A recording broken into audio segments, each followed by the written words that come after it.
کے بعد ایک ایسے طالب علم کو دعوت دینے جا رہا ہوں۔ اگر میں اس کے تعلق سے یہ کہوں کہ بہت صحیح اور بہت شریف ہے تو اس میں کوئی مبالغہ نہیں ہوگا۔ میں سید نعمان ابن سید عبد المبین دیگلور شعبہ حفظ میں انہیں دعوت دیتا ہوں کہ وہ آئیں عدل و انصاف اس عنوان پر اپنی تقریر پیش کریں۔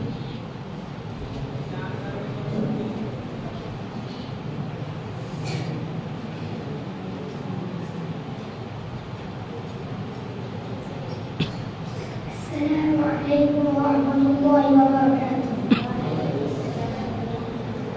الحمد للہ الذی عادل والصلاة والسلام علی نبیہ کامل وعلی آلہ واصحابہ الذین سلکوا علی سبیل العدل والإحسان رضی اللہ عنہم ورضوا عنہم، اما بعد فقد قال اللہ تعالی ان اللہ یأمر بالعدل والإحسان، قال الله تعالى ولا يجرمنكم شنآن ألا تعدلوا اعدلوا هو أقرب للتقوى، جناب صلى الله عليه وسلم ابھی مناظر کے اوپر دعا ہے ان کا ترجمہ یہ ہے کہ بلا شبہ اللہ تعالی عدل و احسان و صفائی کا حق سے ہے۔ دوسری آیت میں اللہ تعالی فرماتا ہے اور کسی قوم کی عدالت جو تمہیں اسلام ادا نہ کرے تم اس کے ساتھ انصاف نہ کرو، تم ہر حال میں انصاف کرو، کئی چیز تقوی کے زیادہ کمی ہے۔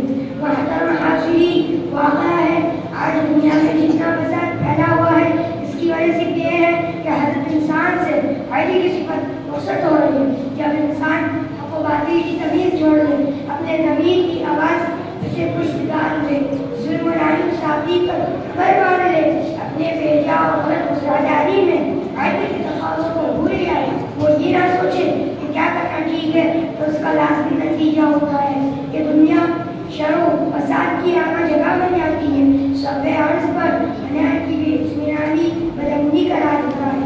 انسان کا حال کچھ عجیب سا ہے، اگر ظلم و ستم اور تشدد پر اتارا ہوا ہے تو اپنے ہی بھائی بندوں کو آرے سے چیر ڈالتا ہے، اور جرمی پر اتارا ہے تو پانی کے تیراتی زمین پر چڑھنے والے کیڑے مکوڑے، کھیتوں کو ویران کرنے والے جانوروں کی حفاظت میں عین مدد سمجھنے لگتا ہے۔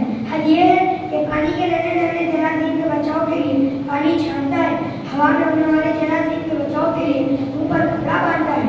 اگر خواہشات نفسانی پوری کرنے کی طرف مائل ہوتا ہے تو چاہتا ہے کہ سارے جہاں کے حسینائیں اس کا آغوش گرم کریں، اور تنگ خواہشات کی طرف توجہ کرتا ہے تو دنیا سے دور پہاڑوں کے غاروں میں جنگل کی تنہائیوں میں اپنا مسکن بنا لیتا ہے۔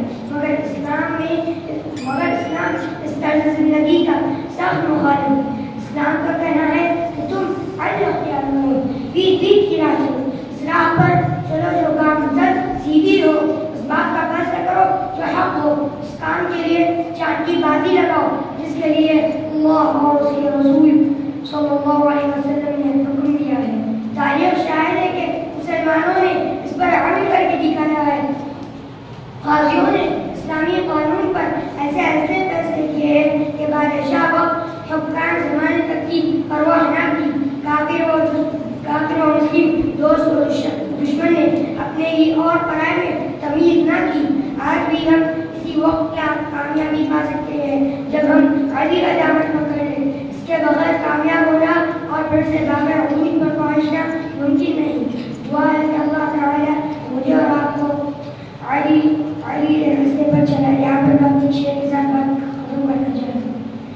جب تقریر تھی مسلم کے صداقت بے باک، جب تقریر تھی مسلم کے صداقت بے باک، عدل اس کا تھا امیر و زمراعت سے بات، وآخر دعوانا ان الحمد للہ۔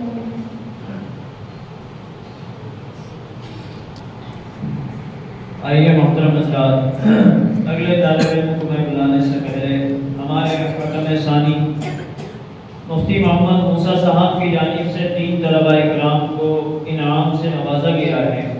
وہ آ کر میں جن طلباء کا نام لوں وہ آ کر انعام لے کر جائے اپنا۔ شیخ خیر الدین ابن شیخ منیر صاحب نظام آباد شعبہ حفظ، وہ آئے اپنا انعام لے کر جائے۔ سید زید ابن سید حافظ عتیق صاحب وہ آئیں اور شعبہ حفظ وہ آئیں آ کر اپنا انعام لے کر جائیں۔ شیخ شعیب ابن شیخ احمد شعبہ حفظ وہ آئیں آ کر اپنا انعام لے کر امتحان کے لیے۔